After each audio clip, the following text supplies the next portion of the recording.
Hello everybody and welcome back to Friday in the land of really long trains. But that makes sense, it's getting on harvest season. We're starting to see these things with lots and lots of grains, get bins going by, which is good. It's good for the economy. Let's see some farmers get some money that they don't have to spend on tractors. Anyway, today is a Friday garden update, not a farm rant. So normally that would be a chili pepper thing, and we will get to that in a couple of minutes, but I have to fix up the tomato bunker. And I got this funny sort of shoulder angel these days that kind of yips at me. You know, if you don't post that, somebody's gonna grief you. Oh, it'll be fine. If you're familiar with the shoulder angel concept, you know the trouble I have to deal with here. So you're coming along for the new tomato trellis too, just so I don't have to deal with that. Life as a YouTube creator.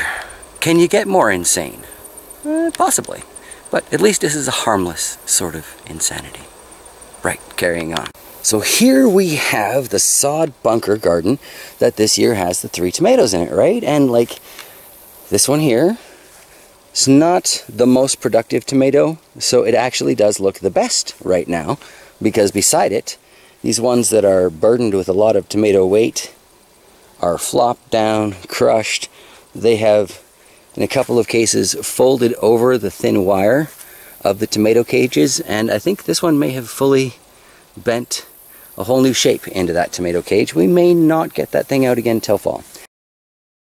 But I've got a couple of very large branches left from working away on all those spruce trees, and I've got one that actually fits all the way across the top of this puppy.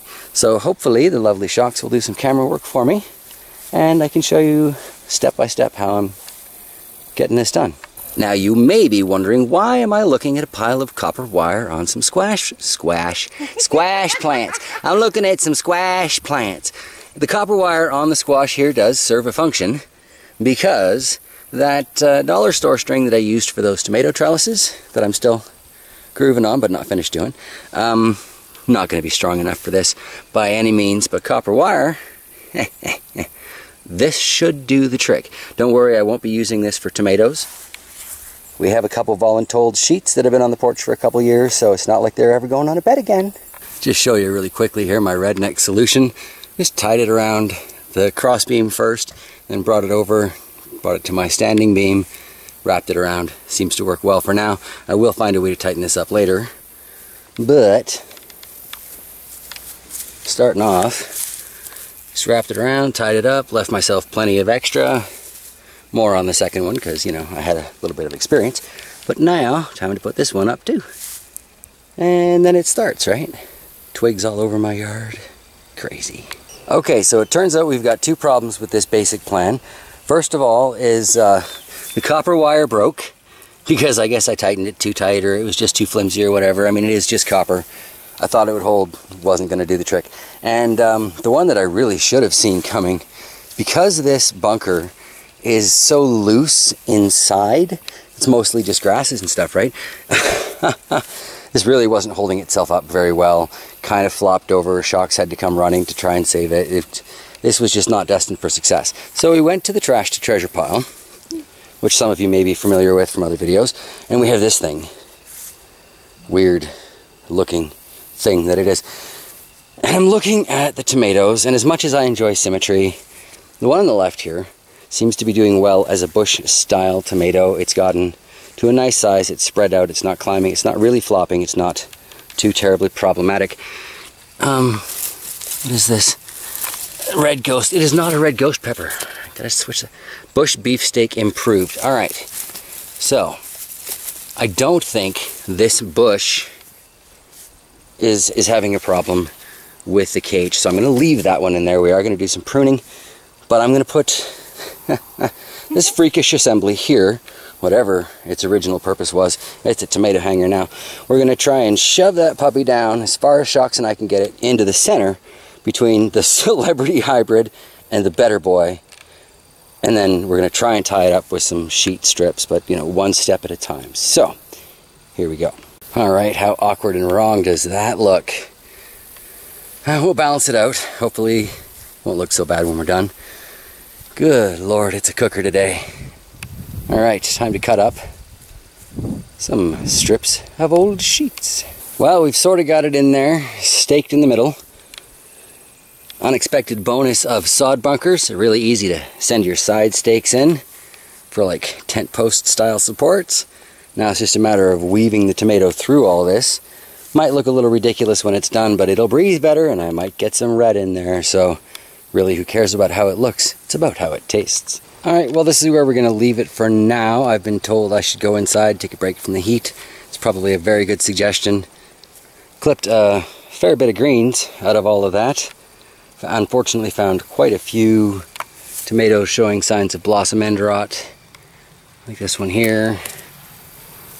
Which is a shame, but I shouldn't be too surprised because it's not like I put a whole bunch of amendments into this soil. I really did just put, you know, like straw in there. So watering with some Epsom salt, probably not a bad idea. Mixing in some ground up eggshells, definitely not a bad idea. Yeah, I don't know. We'll see what I do with this next year. Hoping this lovely little visitor will open its wings for us here. Quite a pretty pattern in there. That's why I stopped to share with you, but of course, Diva Wildlife. Anyway, that's why I leave the thistles. Okay, so I probably should have mowed before I came out here, but it's just too hot to do that to the grass right now. Got some nice looking pepper pods forming here in my little pepper patch out the back. And I don't think there's anything wrong with these colored parts. I think that's just where they're going to take their coloring first. So we're just going to have to wait it out and see. This so-called red demon is finally producing some peppers, or some flowers anyway. We'll see what's going on there. Here we have, I believe this is the Sugar Rush Cream, because both of these pepper plants did the exact same thing. And they got that off color down there. So I pulled one of the peppers off of the dying coffee can plant, cut it open. It's got a billion seeds in there and the flesh looks fine. So I'm not going to worry about the fact that they have that kind of discoloration on there. Well, I'm going to try and not worry about that. We're just going to have to see there. Over here, first in class amongst the sand dollar seedlings, keeping its title. Here we have the beginning. We have a pretty decent looking sand dollar pod. That'll be nice. Little M.A. Wartrix here. A little slow to get going. But if we look way down in the middle, got the beginning of flower pods. Too late, but we all know I'll be digging that one up, trying to bring it in. I've been trying to grow that for a couple years. These sand dollars here aren't producing anything of interest yet. But down here, this Ahi Guyana has tons, well not tons, but has rather a few pods on it for growing in my garden anyway. 5, 6, that's a lot of pods for me. It's kind of a sad statement, but it is getting better and there are lots of little starts on here. I think it's going to be too late for most of the things that are just starting now, but I can hope. Looking over here at, this was supposed to be a super chili. Still kind of think it's a garden salsa. Do you see that down at the bottom though? That is not a paint stick. So I'm still leaning towards this being one of the stray seeds from the garden salsa peppers. And this is one here. Wasn't even one of the first ones on here. It's only about half ripe, so we won't be tasting that just yet, but as you can see here, it does go a lovely color. And apparently I will get some color in the yard from something this year, so that is delightful. Back here on the Ahi Penic, you can see this particular pepper is kind of getting a little bit of color going on there. Shouldn't be too much longer. The other hanger on this bush seems to be in a similar position, kind of starting to get some color. Nothing truly identifiable or exciting yet, but it's a start. The Ahi Penic beside it here. Got quite a few little pods starting up on here. It's another case of, I don't know if they're going to have time, but I'm sure glad they're trying. Beside that, we've got the Sugar Rush Red. Lots and lots of flowers popping off on this now. Nice looking pods. I don't know if that's what a Sugar Rush Red is supposed to look like or not. But they're somewhat consistent in their shape. So whatever they are, hopefully I'll get some of these to ripen, be able to try them, grow them again. And here we have what is labeled as the Sugar Rush Peach. I'm not seeing any peach going on with these. I'm not even seeing anything that indicates it's gonna change color.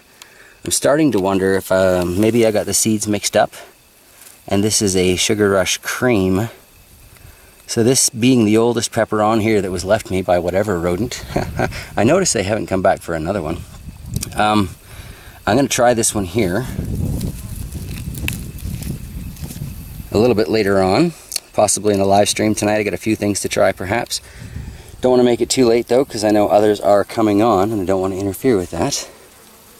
Some nice thistle growing up beside, what is that? That is one of the hot lemons, I believe.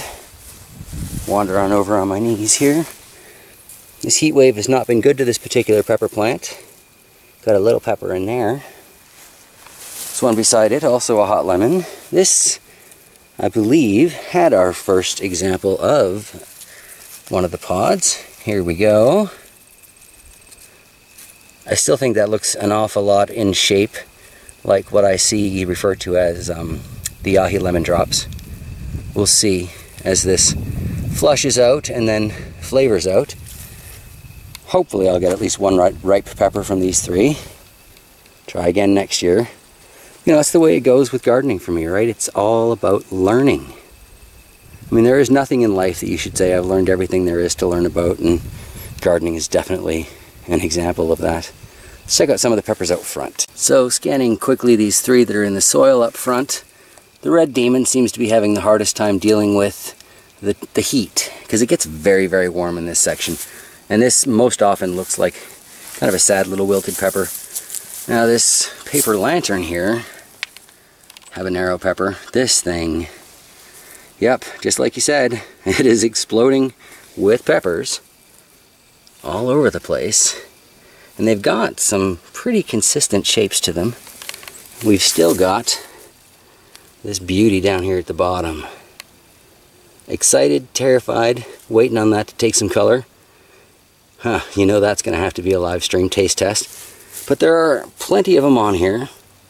So hopefully I'll get enough to carry through, maybe try some powders, some sauces. Who knows? Habanero poppers, right? We've got the Matchbox pepper. It's the one I tried the other day on the live stream. Oh, is that not a beautiful, productive little plant? Got another one in the very beginning, or in the very center of that, so like one of the first peppers, right? Starting to get some color. So I'm thinking in a month or so, that whole thing is just going to be lit right up with red. Well, orange, but still, very bright. The most amazing thing growing on in all the peppers is this yellow scorpion. Actually has an open flower. Keep knocking that, hoping it gets pollinated. There are like 5 or 6 more little flower buds on there. Grow, little buddy, grow.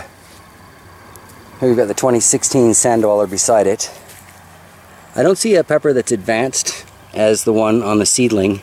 However, the numbers on this 3rd year pepper are just ridiculous compared to the 1st year seedling there. So it's already in a pot. We already know this one's going back inside. Should be a really nice harvest coming out of that.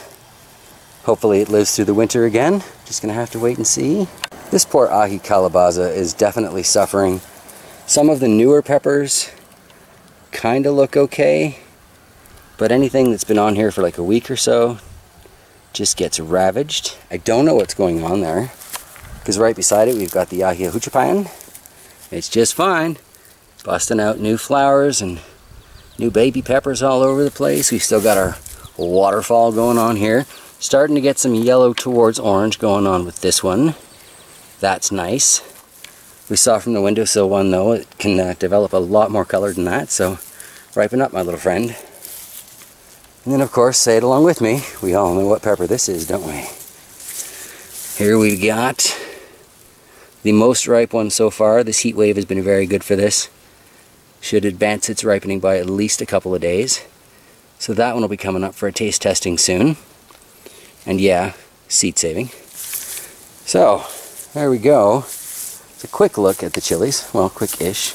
And that's where I'm going to wrap it up. I am cooking out here. The smoke is getting, well, it's almost like being in the city. The air is so hard to breathe, and I apologize for the fact that I'm probably glistening with sweat right now. But if you're still here, thank you so much for, well, sticking around, being part of the adventure, and suffering through the tomato cage experience before we got around to the Friday's chilies.